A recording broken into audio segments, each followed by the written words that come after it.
lo que era desde el principio, lo que hemos oído, lo que hemos visto con nuestros ojos, lo que hemos contemplado y palparon nuestras manos tocante al Verbo de vida. Jesucristo, la palabra de vida que era desde el principio. En su origen, Jesucristo es uno con Dios Creador. Jesucristo, el Hijo de Dios, el Salvador de la humanidad, quien nos da vida eterna.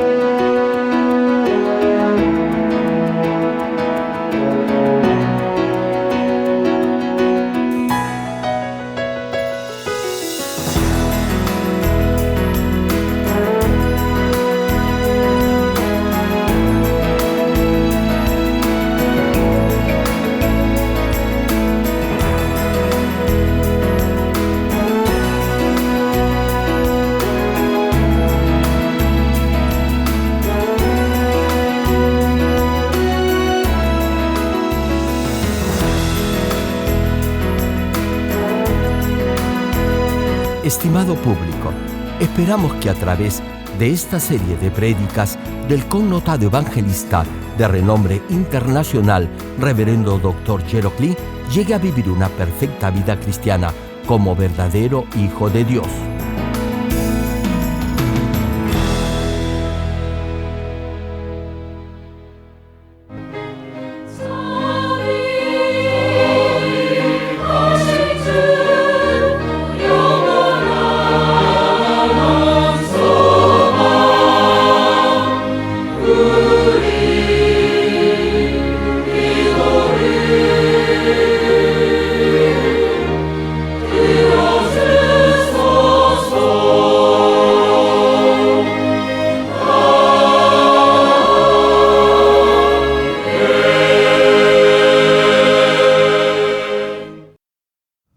Primera de Juan, capítulo 1, versículos 1 al 5.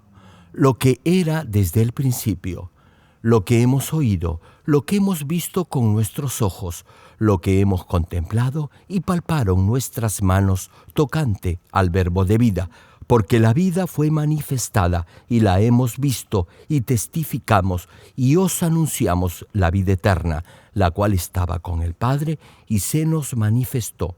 Lo que hemos visto y oído, eso os anunciamos, para que también vosotros tengáis comunión con nosotros, y nuestra comunión verdaderamente es con el Padre y con su Hijo Jesucristo. Estas cosas os escribimos para que vuestro gozo sea cumplido. Este es el mensaje que hemos oído de Él y os anunciamos. Dios es luz y no hay ningunas tinieblas en Él.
Amados hermanos en Cristo y estimado público, empezando hoy, iniciaremos una serie de prédicas sobre la primera carta del apóstol Juan. Entre los 12 discípulos, el apóstol Juan, quien escribió esta primera epístola, fue el discípulo a quien el Señor amó más. En los momentos más cruciales en su ministerio, el apóstol Juan siempre estuvo al lado del Señor Jesús. Incluso estuvo al pie de la cruz cuando el Señor murió crucificado. También fue testigo de la resurrección del Señor y de su ascensión a los cielos. Desde ese instante, Juan se convirtió en uno de los más importantes líderes de la iglesia primitiva junto con el apóstol Pedro, Santiago y otros connotados discípulos del Señor. Algunos estudiosos afirman que en sus días finales el apóstol ministró y sirvió en 7 iglesias de la región de Asia Menor y alrededor del año 100 después de Cristo murió aproximadamente a la edad de 90 años.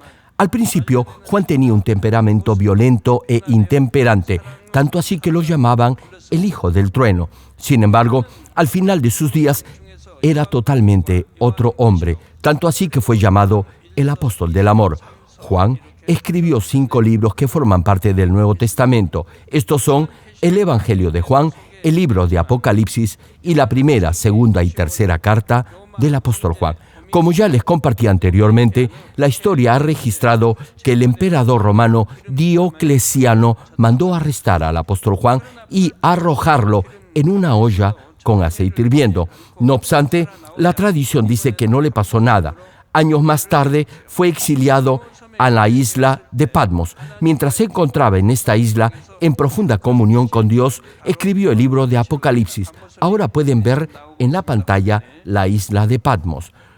No sabemos con plena seguridad en qué año Juan escribió el libro de Apocalipsis, pero se estima que fue alrededor del año 90 después de Cristo. Ahora entremos al tema central.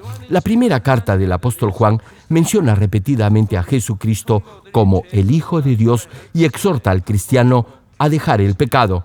Hermano, si sabe el trasfondo o contexto en el que Juan escribió esta epístola, podrá comprender mejor el contenido de la misma. En el tiempo de la iglesia primitiva ya se presentaba el caso de algunos falsos hermanos que buscaban confundir y engañar al rebaño. Decían que creían en el Evangelio, sin embargo, propagaban enseñanzas erróneas entre los creyentes. Por ejemplo, no reconocían que el Señor Jesús es Hijo de Dios, quien vino a este mundo en forma humana. Igualmente negaban su muerte en la cruz y su posterior resurrección. Afirmaban que solo por decir que uno cree en Dios, eso lo eximía de vivir una vida moralmente correcta. Aseveraban que el espíritu y el cuerpo están totalmente separados y diferenciados, por lo que, si el espíritu ya es salvo, no importa los pecados que uno cometía con el cuerpo. El apóstol Juan tajantemente se opuso a esa apostasía. Juan afirmaba que en su origen Jesucristo es uno con Dios y que es Hijo de Dios. Declaraba que el Señor había venido a este mundo revestido de cuerpo humano, que murió en la cruz, resucitó al tercer día y ascendió a los cielos para así abrir el camino de la salvación a toda la humanidad. Asimismo, añadía que aceptar este hecho histórico no lo hacía a uno salvo. Se es salvo, agregaba el apóstol, cuando se cree en el Señor Jesucristo como su Salvador y se vive de acuerdo a su palabra. Amados hermanos en Cristo, Primera de Juan capítulo 1 versículos 1 al 4 nos dan a conocer el motivo del apóstol al escribir esta misiva. Y el verso 1 dice lo siguiente: lo que era desde el principio, lo que hemos oído, lo que hemos visto con nuestros ojos, lo que hemos contemplado y palparon nuestras manos tocante al verbo de vida. En la Biblia, la frase "en el principio" tiene 2 acepciones. Primer significado: Génesis capítulo 1, versículo 1 menciona: en el principio creó Dios los cielos y la tierra. Aquí, en el principio, se refiere al tiempo cuando Dios creó los cielos y la tierra. Algunos dicen que, de acuerdo a la Biblia, la creación tuvo lugar hace 6,000 años. No obstante, Esos 6.000 años se refieren al periodo de cultivo del ser humano en este mundo y no al momento en que fueron creados los cielos y la tierra. Ese lapso de 6.000 años empezó cuando Adán, debido a su pecado, fue echado del huerto del Edén a esta tierra. Desde el momento de la creación de los cielos y la tierra hasta el instante en el que Adán pecó, transcurrió un periodo incalculable de tiempo que resultaría inimaginable concebir al ser humano. Sin embargo, aun cuando ese lapso es incalculable, ciertamente hubo un principio para ello. La frase "en el principio" que se menciona en el libro de Génesis marca el inicio de ese momento en la línea de tiempo. Segundo significado, Juan capítulo 1, versículo 1 señala: en el principio era el Verbo, y el Verbo era con Dios, y el Verbo era Dios.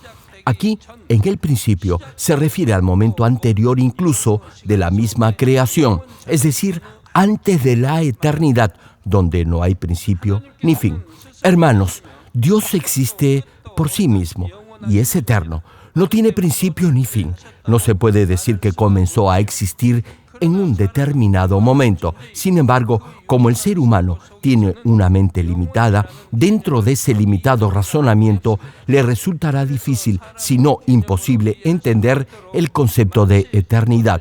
Por eso, a fin que podamos comprender más fácilmente esa idea, Dios usa el término principio como si en realidad hubiera habido un principio. No obstante, el principio en Primera de Juan, capítulo 1, versículo 1, tiene el mismo significado que el principio en el Evangelio de Juan, lo que señala un punto en el tiempo antes de la eternidad. Ahora bien, ¿qué significa la palabra de vida que fue antes del principio? En síntesis, se refiere al Señor Jesucristo, al Hijo de Dios. Juan capítulo 1, versículo 1 señala: en el principio era el Verbo, y el Verbo era con Dios, y el Verbo era Dios. Creo que ya les he compartido esto anteriormente. Bueno, repasémoslo brevemente. En el principio dice que el Verbo era con Dios y el Verbo era Dios. En otras palabras, los 66 libros de la Biblia son palabra de Dios y reflejan al mismo Dios. Por eso, tal vez pudiera pensar que Dios y la palabra es lo mismo. Sin embargo, también se añade que el Verbo o la palabra era con Dios. Eso quizás los llevaría igualmente a creer que el Verbo y Dios se refieren a dos seres diferentes. Tal vez resulte un poco difícil entender esto con su razonamiento humano. No obstante, lo podrá hacer si ya ha escuchado la serie de prédicas sobre el libro de Génesis. El pasaje antes citado se refiere a la Trinidad de Dios. Dios Hijo, es decir, Jesucristo, proviene de Dios Padre y es uno con Dios. Tiene su mismo corazón, mente y voluntad. Les explicaré más en detalle sobre la separación del Dios Trino o Triuno cuando veamos el versículo 2 de esta carta. Como Dios Padre es el Verbo, Dios Hijo es en esencia también el Verbo o la palabra. Juan capítulo 1, versículo 14 dice: y aquel Verbo fue hecho carne y habitó entre nosotros, y vimos su gloria, gloria como del unigénito del Padre, lleno de gracia y de verdad. Hermano, Dios, quien es el Verbo, se hizo carne, es decir, tomó el cuerpo de un ser humano y vino a este mundo.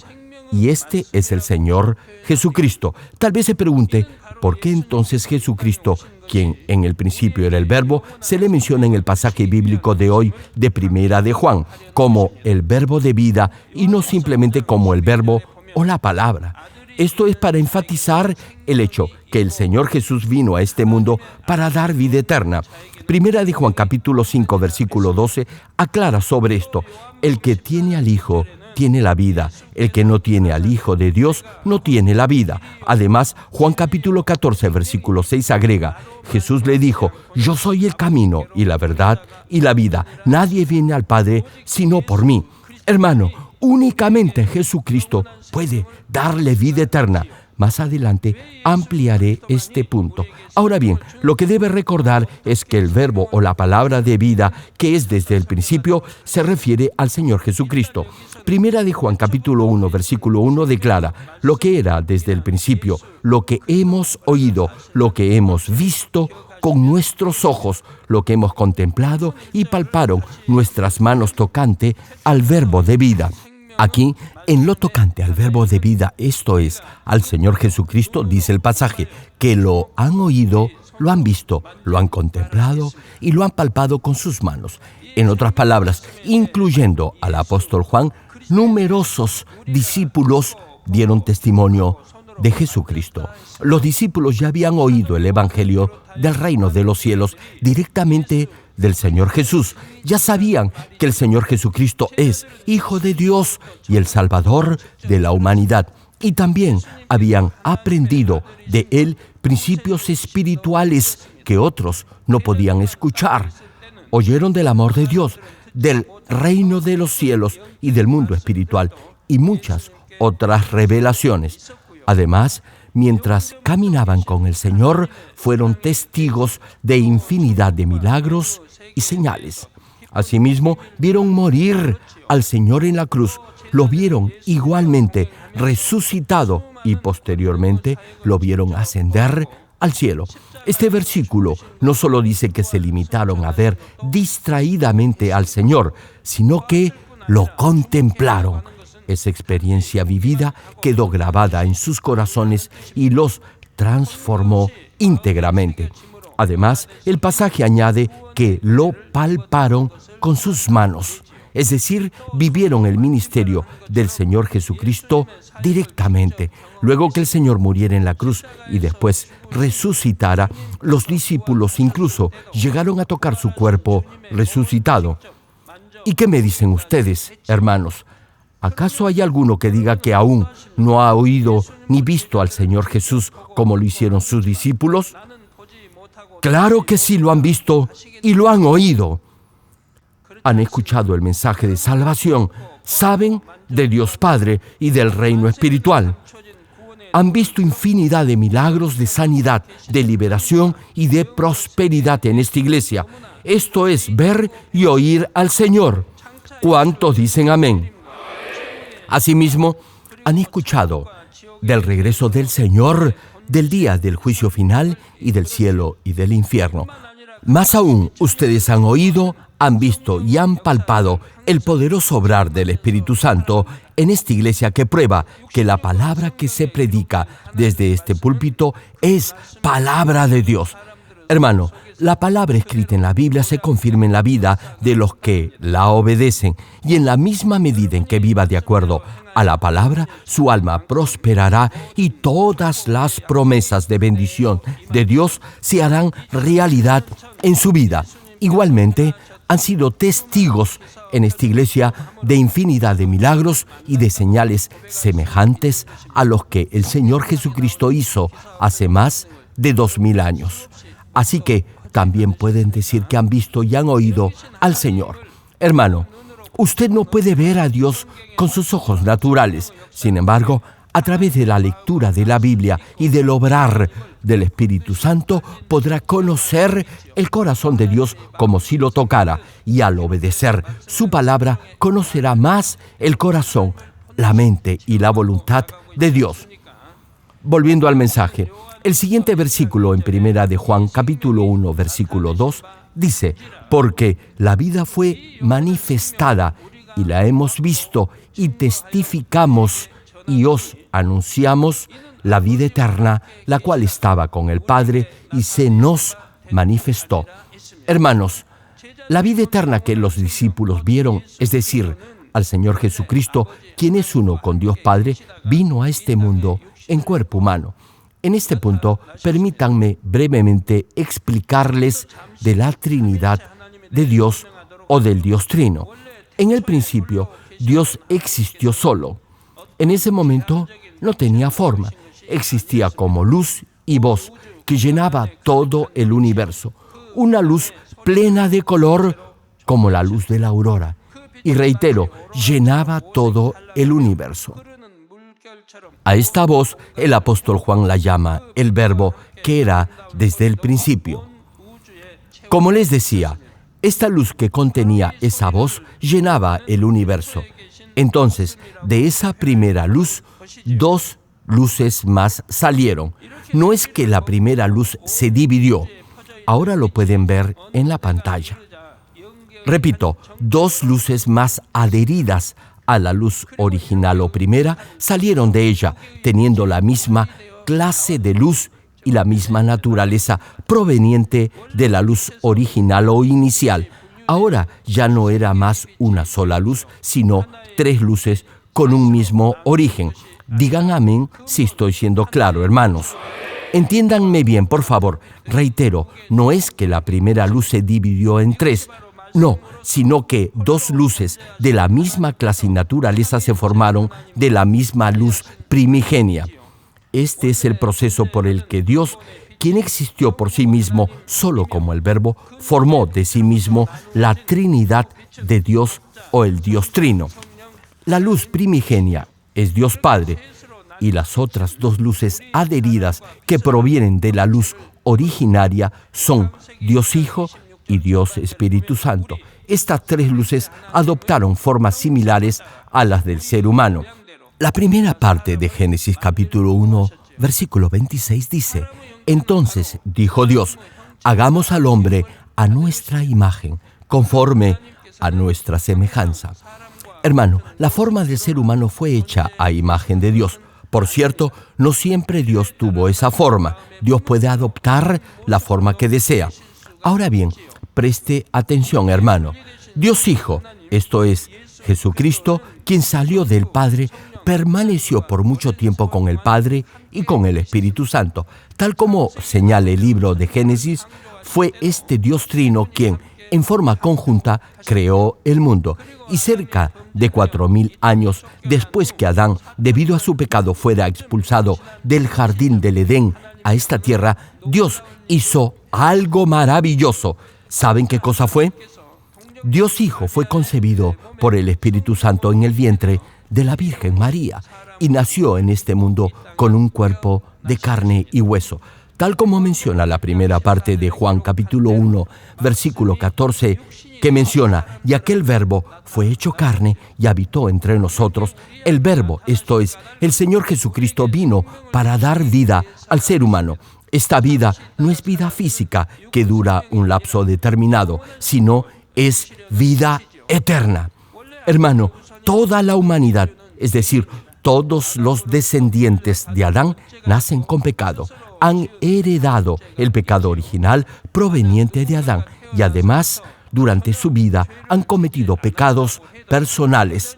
Aun si alguien no hubiese cometido pecado alguno durante toda su vida, aún así tendría pecado original y, por ende, sería un pecador. Y de acuerdo a la ley espiritual, la paga del pecado es la muerte.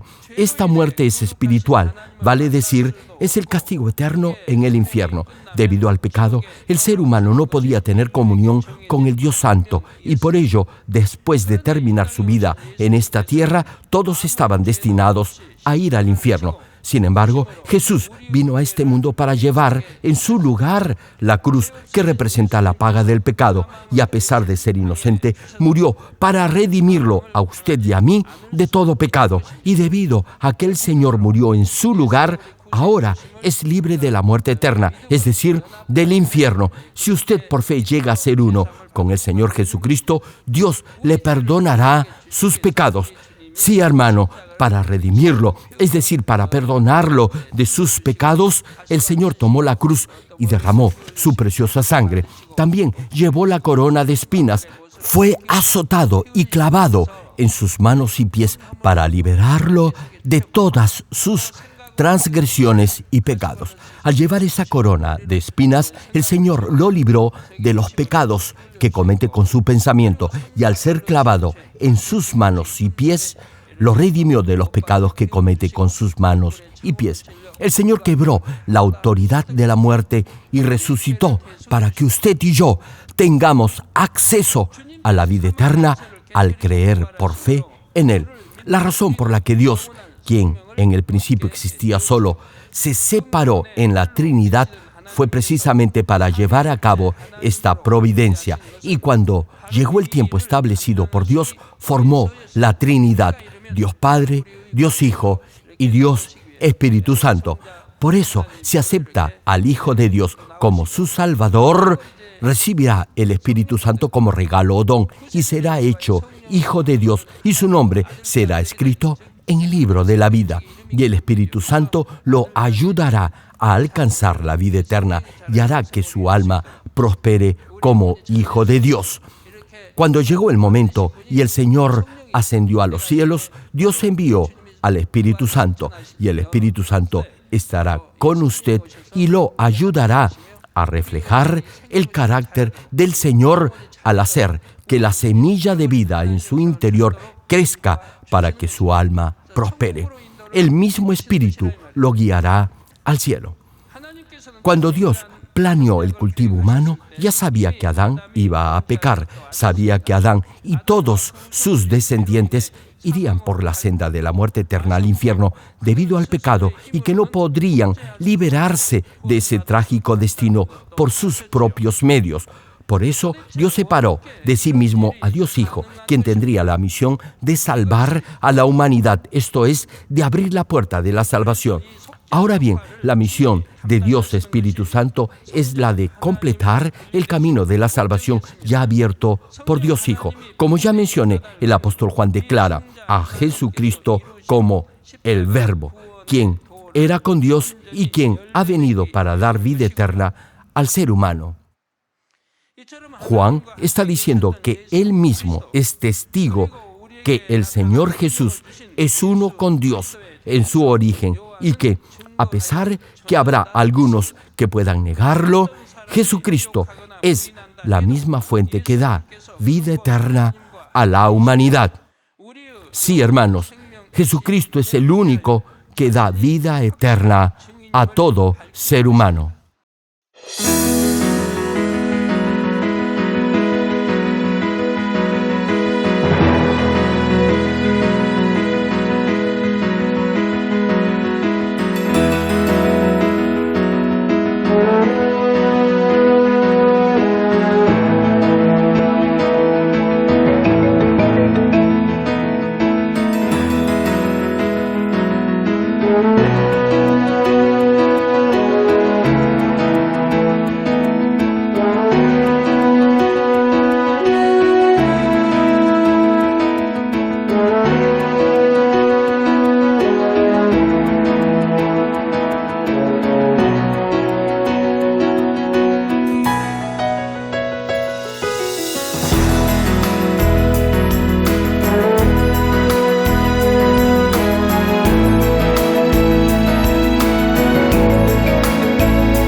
Continuando con la prédica, el siguiente versículo en 1 de Juan capítulo 1, versículo 3, menciona lo siguiente: lo que hemos visto y oído, eso os anunciamos, para que también vosotros tengáis comunión con nosotros, y nuestra comunión verdaderamente es con el Padre y con su Hijo Jesucristo.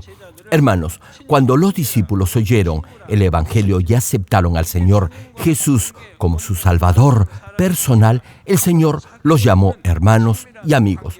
Para el Señor ya no eran cualquier clase de personas, y es que ya tenían comunión y compañerismo con Él. Ellos predicaron el Evangelio, y los que oyeron este Evangelio y tuvieron fe, tuvieron también comunión con esos discípulos. En otras palabras, llegaron a ser hermanos y hermanas en el Señor. Tal como Jesucristo es el Hijo de Dios, todos ustedes son hermanos del Señor Jesucristo e hijos del Dios Altísimo por haber oído el Evangelio y haber creído en el Señor. Y como tiene esta comunión con Dios, deberá vivir en este mundo como un verdadero Hijo de Dios y luego disfrutará del honor en el reino de los cielos. Eso es algo realmente maravilloso. Por ejemplo, hace mucho tiempo había reyes y para esos reyes era impensable relacionarse con el pueblo. Ahora bien, Dios no puede compararse con ningún rey terrenal. Nuestro Dios es el Todopoderoso, es el Creador Supremo. y Él gobierna sobre todo y sobre todos. Entonces, ¿no le parece maravilloso que nosotros, como simples criaturas, podamos tener y mantener esta clase de comunión con Dios y que incluso el Señor de señores y el Rey de reyes nos pueda llamar hermano o hermana? Alguien diga amén. La razón por la que somos hermanos y hermanas en Cristo es porque hemos oído el Evangelio y hemos creído en él. No obstante ello, es decir, a pesar que Dios ha mostrado ese inmenso amor, muchos lo han despreciado. Han escuchado el Evangelio, pero no creen. En vez de ello, se burlan y critican a la Iglesia de Cristo. Hay quienes afirman que creen en Dios. Sin embargo, de hecho, son negligentes ante esa muestra del amor de Dios. Ninguno de ustedes debe ser así. Lo que siempre deben recordar es que no todos los que dicen que creen tienen comunión con Dios ni conocen el corazón del Señor. Algunos pueden decir que conocen al Señor. No obstante, Dios dirá que no los conoce. Les compartiré cómo tener verdadera comunión con Dios cuando tratemos del versículo 6 de este primer capítulo de la primera carta del apóstol Juan. Amados hermanos, primera de Juan capítulo 1 versículo 4 declara: estas cosas os escribimos para que vuestro gozo sea cumplido. Este pasaje quiere decir que si los que habían oído la palabra de Dios predicada por el apóstol Juan tenían comunión unos con otros y además tenían comunión con Dios, entonces Juan iba a estar lleno de gozo por ello. Hermano, si comparte el Evangelio o si da consejería espiritual a otros hermanos, usted podrá comprender a lo que me refiero. Compartir y predicar la palabra de Dios lo debería llenar de gozo. Si salva a un alma al predicarle la palabra de Dios o si fortalece a un hermano o hermana dándole consejería espiritual, usted se sentirá gozoso. Desde luego, los que han escuchado el Evangelio y son salvos y los que han sido fortalecidos por el consejo dado también estarán llenos de gozo. Estimado público, tal como dije anteriormente, la introducción o presentación de la primera carta del apóstol Juan la hallamos en los primeros 4 versículos del primer capítulo de esta epístola. El apóstol Juan vio, oyó y tocó al Señor Jesucristo, al Hijo de Dios, y eso es lo que va a proclamar a todo el mundo en esta epístola. También agrega que los que creen en esta palabra tendrán comunión con Dios y que a través de esa comunión tendrán el gozo que han anhelado. Ahora veamos el cuerpo o el contenido de esta primera carta del apóstol Juan. Primera de Juan, capítulo 1, versículo 5 dice: este es el mensaje que hemos oído de él y os anunciamos. Dios es luz y no hay ningunas tinieblas en él. Hermano, Dios es luz y no hay oscuridad alguna en él. Al principio, Dios existió como luz, una luz indescriptiblemente bella, más bella que la luz y que los colores que refleja el arco iris. Era como el resplandor que irradiaría una montaña llena de piedras preciosas. Ahora bien, esa luz tenía una voz, mejor dicho, de dentro de esa luz salía una voz. En un sentido espiritual, Dios es una perfecta luz en el cual no hay ninguna oscuridad. Es decir, Dios es la perfecta bondad y en Él no hay pecado ni maldad alguna. Santiago capítulo 1 versículo 17 señala: toda buena dádiva y todo don perfecto desciende de lo alto, del Padre de las luces, en el cual no hay mudanza ni sombra de variación.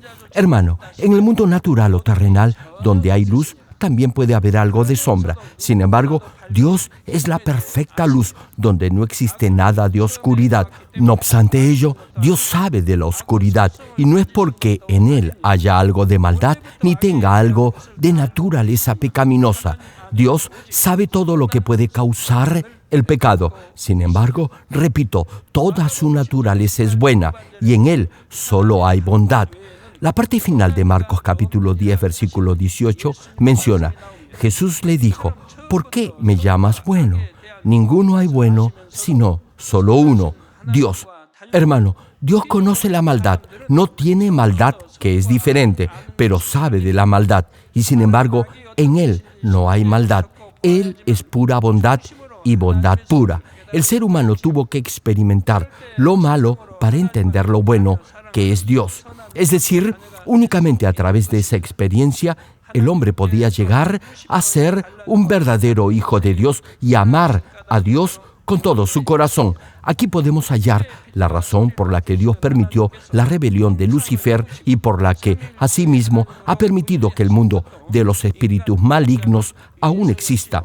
Dios, quien al principio fue luz con voz o sonido, adoptó una forma y se separó en la Trinidad con el solo propósito de llevar a cabo el cultivo del ser humano. Dios formó al primer hombre, Adán, para que pudiera entender su corazón y así compartir su amor con él. No obstante, Adán no llegó a comprender el corazón de Dios.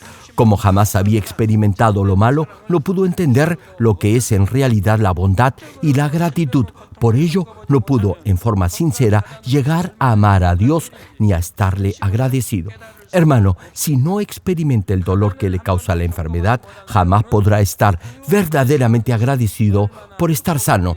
Los que nunca han sido pobres no podrán comprender lo bendecido que uno se siente cuando tiene de todo. Antes de aceptar al Señor Jesucristo como mi Salvador, estuve 7 años enfermo de todo. Por eso, ahora entiendo muy bien cómo se sienten los que están enfermos. Y cada vez que puedo, procuro darme tiempo para orar por ellos y pedirle a Dios que los sane.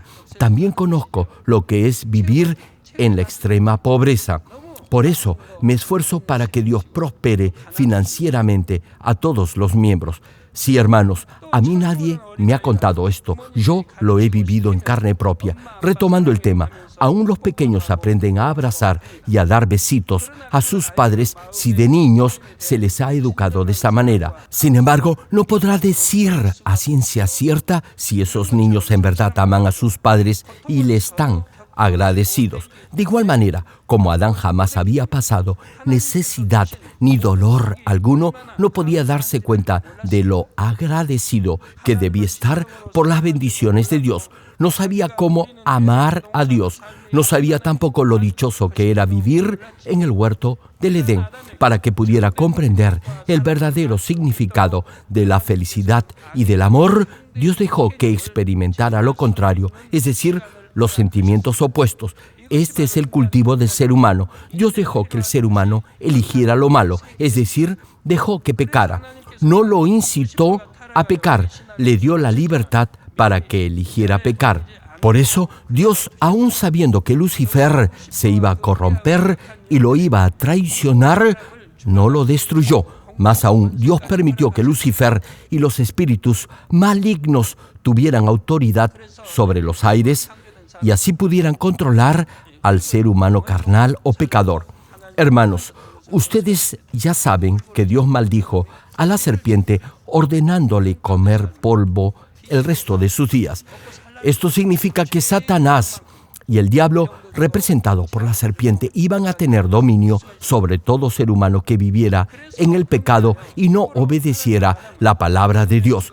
Y así ha sido. Satanás trae enfermedades y provoca accidentes conforme al nivel de pecado de cada uno. Por eso, Satanás tuvo autoridad sobre Adán luego que pecara y se corrompiera. Hermanos, aun si la oscuridad es muy densa, se irá si una luz se enciende. A pesar que una habitación esté totalmente oscura, si prende una lámpara, la oscuridad se irá. De igual manera, aun si el poder de las tinieblas es muy grande, jamás podrá vencer ni oponerse a Dios, quien es la luz misma. Dios gobierna sobre todo poder de las tinieblas, incluso sobre Lucifer, y Él podría destruirlo si así lo deseara. De hecho, luego del día del juicio final, Dios confinará a todos los espíritus malignos al abismo. No obstante, durante el proceso de cultivo humano, Dios no controla las tinieblas como quiere. Dios gobierna sobre el reino de la oscuridad de acuerdo a su estricta justicia. Permite que esos poderes malignos hagan lo que hacen dentro de los límites que Él ha fijado. Hermanos, el diablo y Satanás controlan al ser humano carnal, es decir, al que vive en el pecado.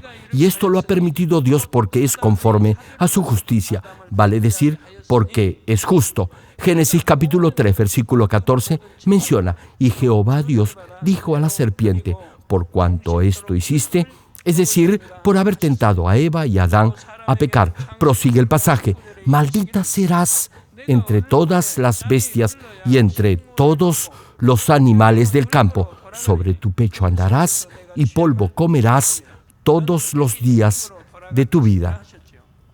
Y en Génesis capítulo 3, versículo 19, Dios le dice al hombre: con el sudor de tu rostro comerás el pan hasta que vuelvas a la tierra, porque de ella fuiste tomado, pues polvo eres y al polvo volverás.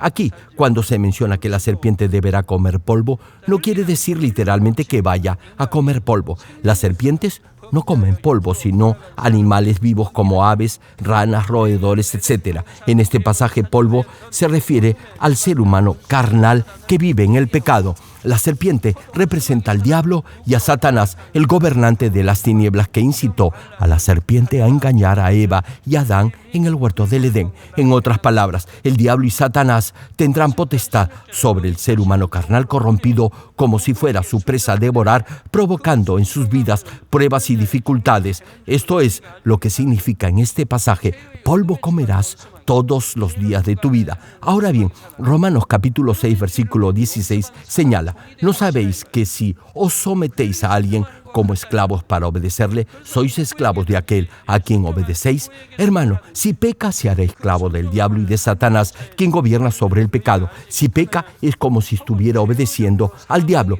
Es decir, si cede a la tentación de pecar, entonces el pecado lo llevará a la muerte, y como la paga del pecado es la muerte, entonces irá al infierno. Finaliza el pasaje: o sea, de la obediencia para justicia.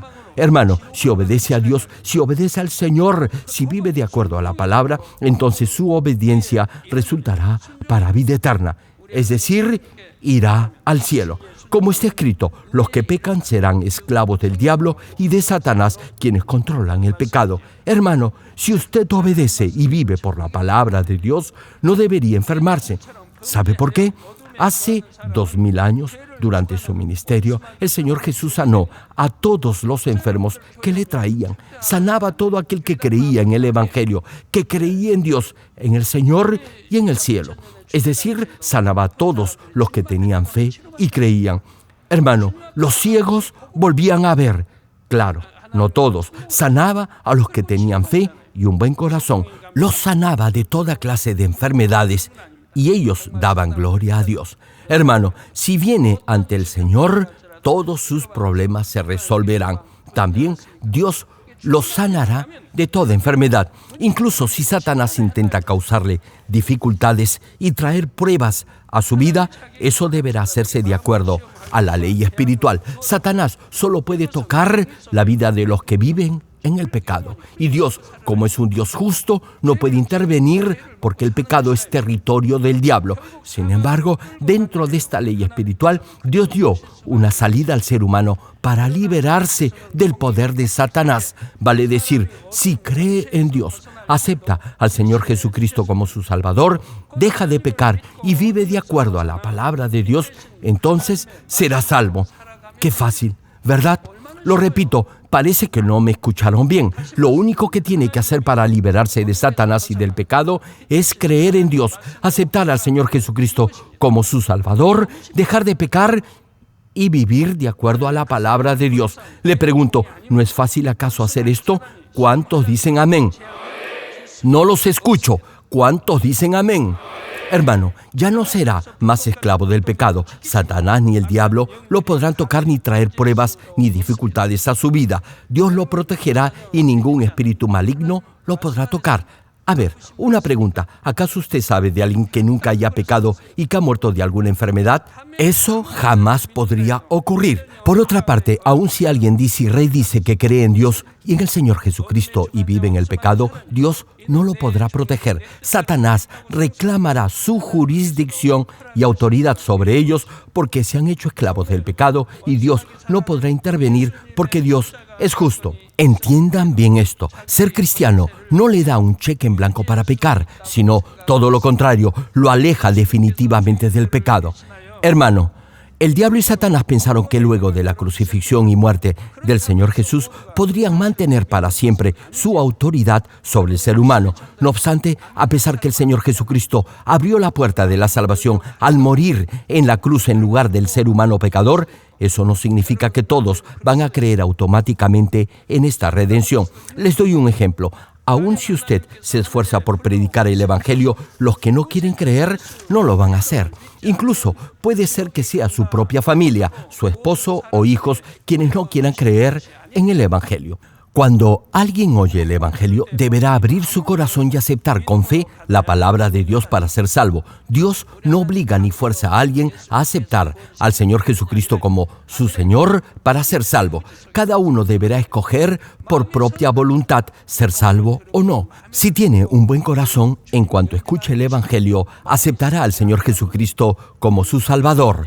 Ahora bien, si no tiene un buen corazón, no aceptará la palabra de vida porque amará más los deseos del mundo y no querrá dejar el placer ni la lujuria de la carne. Por eso el diablo y Satanás obrarán en su mente, lo harán dudar o cuestionar el Evangelio. Incluso podrán engañar a los creyentes, esto es, a los escogidos, e incitarlos a pecar para que pierdan su salvación. Asimismo, intentarán impedir que los pastores prediquen, y Satanás creerá que el plan primigenio de Dios de salvar al ser humano estará condenado al fracaso. No obstante, Dios guía la salvación a través de los milagros y las obras poderosas del Espíritu Santo, siguiendo estrictamente principios de justicia. Así demuestra que Él está vivo, que Él es todopoderoso, que Él es nuestro Padre Celestial y que su único Hijo Jesús es el Cristo, que no hay otro Salvador sino nuestro glorioso Señor Jesucristo. Alguien diga un fuerte amén. Hermano, Dios es quien da una medida de fe a cada uno para que al oír el Evangelio pueda creer a pesar de las dudas que pueda plantar Satanás. Dios es quien lo guía a la vida eterna y a través del Espíritu Santo le dará entendimiento espiritual y le mostrará su poder por medio de sus siervos y pastores. Dios hará resplandecer su luz en la vida de cada cristiano para que todo pecado y maldad desaparezca de su corazón. Cuando los verdaderos hijos de Dios se esfuerzan por vivir una vida cristiana recta, la justicia de Dios resplandecerá aún más en sus hechos y acciones, y Dios mismo condenará toda lengua que se levante contra ellos en juicio. Esta es la herencia de los hijos de Dios y su salvación vendrá solo de Él. Termino el mensaje. Amados hermanos en Cristo y estimado público, Juan capítulo 15, versículos 14 y 15 dicen: vosotros sois mis amigos si hacéis lo que yo os mando. Sí, hermano, escúchelo bien. Si vive de acuerdo a la palabra, entonces el mismo Señor le dirá que es su amigo. Finaliza el pasaje. Ya no os llamaré siervos, porque el siervo no sabe lo que hace su Señor, pero os he llamado amigos, porque todas las cosas que oí de mi Padre os las he dado a conocer. Hermano, si Dios lo hubiese querido, hubiese prevenido a Eva para que no fuera engañada por la serpiente. Ahora bien, cuando Adán desobedeció el mandato de Dios, le rompió el corazón. Era como si su propio hijo lo hubiese traicionado. Se afligió tan solo pensando en los sufrimientos que desde ese momento el ser humano iba a vivir. Aún así, no detuvo a Adán. Eso fue porque Dios deseaba que sus hijos disfrutaran de la verdadera felicidad y gozo en el reino de los cielos. Dios puso el árbol de la ciencia del bien y del mal, y Adán comió del fruto prohibido. Así pudo conocer lo bueno y lo malo, es decir, experimentó la relatividad o lo opuesto. Antes de eso, Adán solo conocía lo bueno porque no había maldad en el huerto del Edén. No obstante, al comer del fruto prohibido, esto es, al desobedecer, lo malo entró en el corazón de Adán. Hasta ese instante, Adán no sabía lo que era la desdicha ni la tristeza. Sin embargo, el propósito de Dios era y es que el ser humano experimente la verdadera felicidad. Dios deseaba que a través del cultivo humano Adán entendiera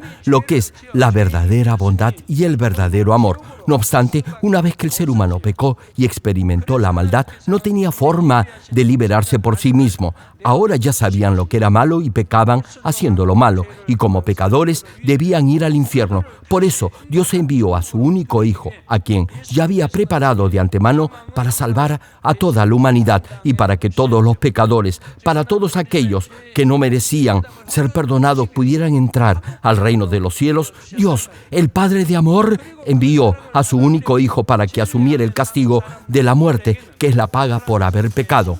A fin de derribar el muro de pecado que los separaba de Dios, nuestro Dios y Padre tuvo que enviar a su unigénito Hijo como sacrificio expiatorio, es decir, como compensación por el pecado. Más aún, a todo aquel que acepta este acto de inmenso amor y viva de acuerdo a la palabra de Dios, el Señor Jesucristo los llamará amigo. ¡Qué privilegio!, ¿verdad? Y aún más, Dios mismo lo sellará, esto es, le pondrá su firma como hijo e hija de Dios, no solo como su pueblo. ¿Cuántos se alegran por ello? Hermanos, Dios le enseña el verdadero propósito que tiene para su vida al salvarlo del infierno. Les hago una pregunta: ¿cuántos pueden decir con toda seguridad que son amigos del Señor? Oro en el nombre del Señor para que puedan en verdad valorar y apreciar el inmenso amor de Dios y del Señor, que están impregnados de color sangre en esa cruz del Calvario. Así podrán vivir una vida consagrada y dedicada al Señor.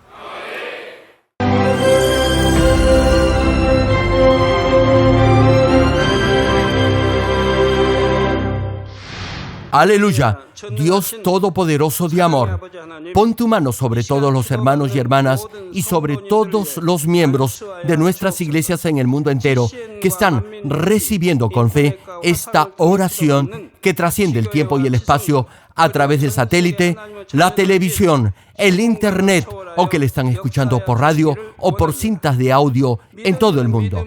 Pon fe en sus corazones para que puedan creer en ti y se despojen de todo pensamiento negativo y toda duda. Líbralos de toda prueba y aflicción. Quema con el fuego del Espíritu Santo de la cabeza a los pies toda parte enferma, incluyendo toda célula, tejido y nervio, todo órgano interno e intestinos. Que la luz de tu Espíritu venga sobre ellos. En el nombre de Jesucristo, ordeno al diablo y a Satanás, a todo tipo de enfermedad, germen y dolencia, ¡fuera! Quema con el fuego del Espíritu Santo toda enfermedad incurable y toda dolencia crónica. Que toda enfermedad contagiosa, resfriado y fiebre desaparezca. Protégelos de cualquier tipo de microbio, virus y bacteria. Sánalos de todo tipo de cáncer, incluyendo cáncer al estómago, al pulmón, al hígado, cáncer de mama, cáncer al útero, al intestino y toda otra enfermedad como el SIDA, leucemia, apoplejía cerebral, presión arterial alta y baja, enfermedades cardiovasculares y pulmonares, diabetes, enfermedades propias de la mujer, enfermedad a la tiroides y toda clase de inflamación. Quema con el fuego del Espíritu Santo toda polio, derrame cerebral, artritis y hernia. Que todo tipo de dolor de espalda, de cabeza y toda clase de neuralgia desaparezca. Líbralos de toda epilepsia, autismo, depresión, neurosis y enfermedades mentales y de toda clase de parálisis. Que los cojos y tullidos se levanten y caminen. Restaura la vista y el oído. Que los ciegos abran sus ojos, los sordos vuelvan a oír y que los mudos empiecen a hablar. Líbralos de todo tipo de accidente. Restaura los huesos rotos. Sana toda quemadura. Líbralos de toda adicción a las drogas. Regenera los nervios, tejidos y células muertas. Revive a los muertos. Bendice a los que no pueden tener hijos. En el nombre del Señor Jesucristo, ordeno al diablo y a Satanás, al príncipe de la potestad del aire y a toda fuerza del mal, ¡fuera! Todo espíritu maligno, inmundo, de engaño, espíritu de mentira, espíritu de división, de tentación y todo otro espíritu de iniquidad, ¡fuera! Ato a toda fuerza de la oscuridad y de maldad, y que la luz de tu espíritu descienda sobre ellos. Padre, fortalécelos para clamar en oración y dales poder para desechar todo pecado y llegar a la santidad. Que tengan salud, que sus almas prosperen y que sus familias sean evangelizadas y vengan al Señor. Protégelos de todo tipo de accidente y bendícelos para que tengan una vida de éxito y prosperen todo. Guarda y protege a todos tus hijos y sus hogares, centros de trabajo y negocios con el muro de fuego del Espíritu Santo, con tus huestes celestiales y tus ángeles y con tus ojos que son como llamas de fuego. Da a los estudiantes sabiduría y perseverancia y pone en sus corazones el anhelo de estudiar y progresar. Guarda sus corazones y pensamientos de todo lo mundano y siembra en ellos un ferviente amor por el Señor. Dios, bendice a tus hijos y que todo lo que hagan sea para gloria tuya. Gracias, Padre, por haber escuchado nuestra oración. Toda la gloria sea para ti. He orado en el nombre de nuestro Señor Jesucristo. Amén. Jesucristo, la palabra de vida que era desde el principio. Jesucristo, el Hijo de Dios, el Salvador de la humanidad, quien nos da vida eterna.